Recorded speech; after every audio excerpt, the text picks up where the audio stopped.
Travis Watts. You're listening to the Passive Income Lifestyle Series. Appreciate you being here.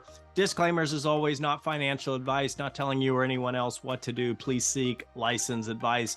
Today's episode is about the psychology of money. What we're talking about is how to think about money, how to use money as a tool to better or to expand, rather, your lifestyle. Now, depending on your upbringing, you may have been taught some rather interesting things, let's say. One of which that comes to mind is that money is the root of all evil. What's interesting about that saying is if you really look at the facts and we look at different countries and the different income levels, there's a high correlation to crime and poverty and violence and hardship with incomes. And so I pulled up right before recording this episode a website called worldpopulationreview.com.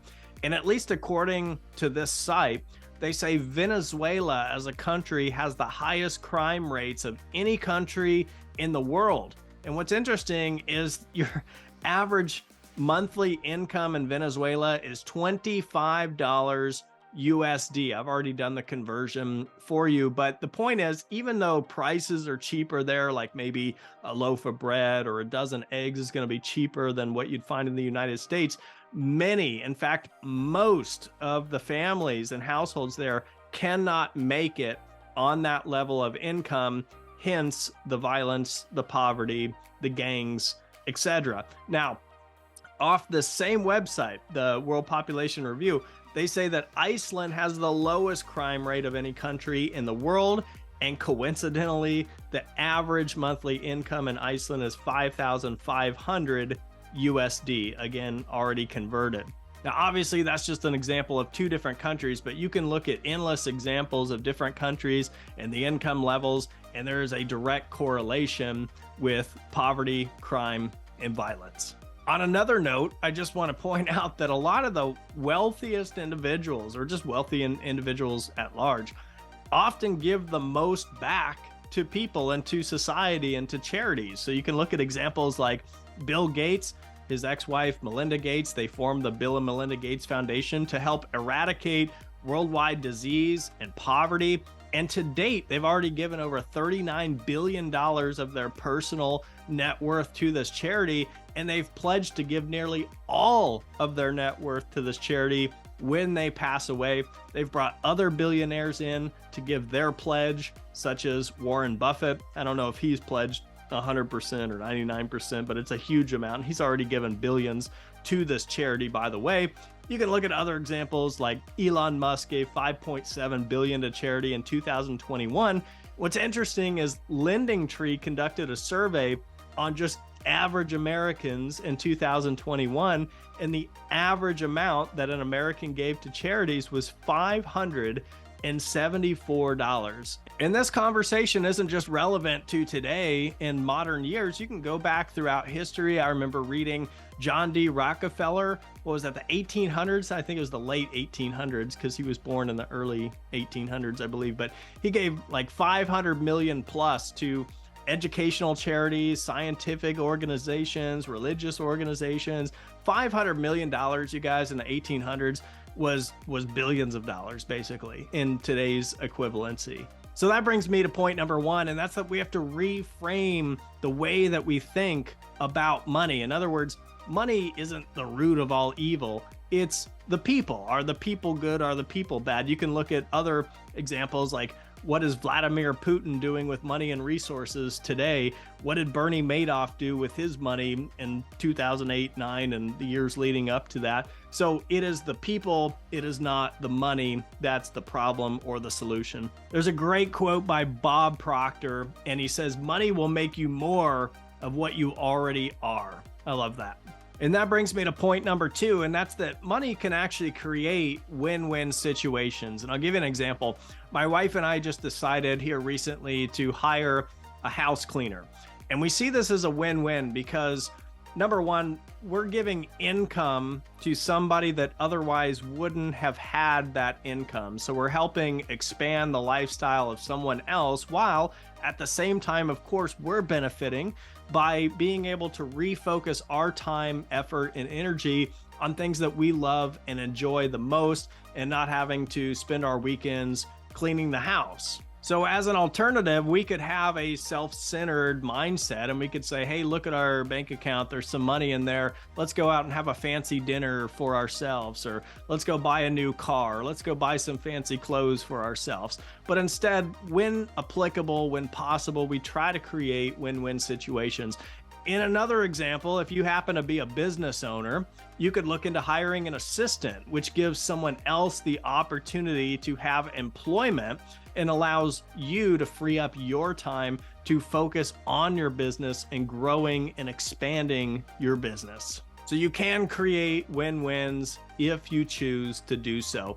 That brings me to number 3. I call this the 1% rule. And the 1% rule suggests that you take 1% of your gross earnings and you reinvest it in yourself, either through knowledge, education, or experimenting. And this can have a profound impact in your life. So for simple math purposes, if you make $10,000 per month, you take $100, you buy maybe 2 books that'll help expand your knowledge on whatever it is you're wanting to learn, or you buy a $100 online course to teach you something about maybe one of your weaknesses so that you can build up upon one of those weaknesses, or that you can just start experimenting or trying things that otherwise you've been putting off. And I'll give you a few examples. If you've been wanting to eat healthier, you can take $100 and buy health food for 1 week and see how you feel at the end of the week. You could try juicing, you could try veganism, vegetarian, I don't know, like you do you, but try something new and see how you feel. If you've been wanting to get in shape and work out, but you've been putting it off because the holidays or whatever reason, join a gym for 1 month. You don't have to do a long-term commitment. Just join a gym for 1 month and see how you feel. See if you can stick to it.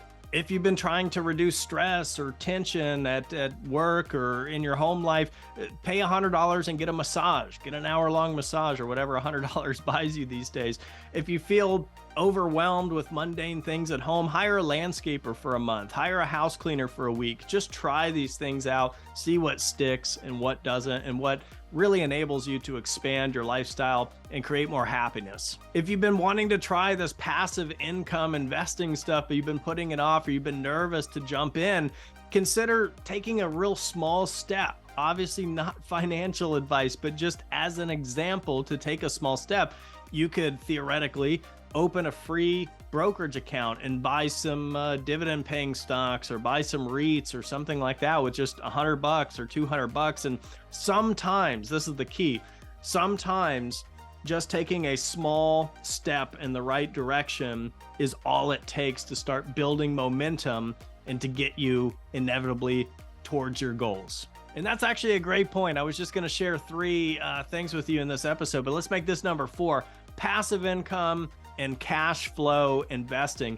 Easiest way to think about this: does your bank account go up or down every month, whether or not you work? And most of us weren't taught about passive income or cash flow growing up, or from our family, or from the mass media, or from Wall Street. We were taught about equity: buy low, sell high. We were told, in general, assets go up over time, hang in there for the long term. Well, what happens when that strategy doesn't work out for you? What happens when you put 100 grand into whatever, January 2022, and by December, you're sitting at, a 20% or a 30% loss? It's awfully hard to expand your lifestyle when that's the case. So passive income is what frees up your time. It's what allows you to expand your lifestyle. It's what inevitably can lead to financial independence. So we have to rewire our brains. We have to unwire a lot of things that we were taught. And what matters is your mindset,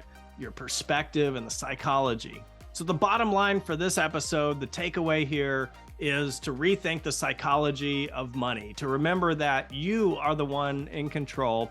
You are the one that has the power of choice, and building financial freedom or independence, whatever you want to call it, and bettering the lives of others is ultimately up to you. So something to think about here for the week. I hope you found some value in the short episode. You're listening to the Passive Income Lifestyle Series. I'm Travis Watts. If you ever have questions, want to hop on a phone call, learn more about Ashcroft Capital, multifamily investing, passive income investing, reach me at travis@ashcroftcapital.com or look me up online. Happy to be a resource and mentor of sorts for you. So thanks so much for tuning in. Appreciate you being here. Have a great week, and we'll see you in the next episode.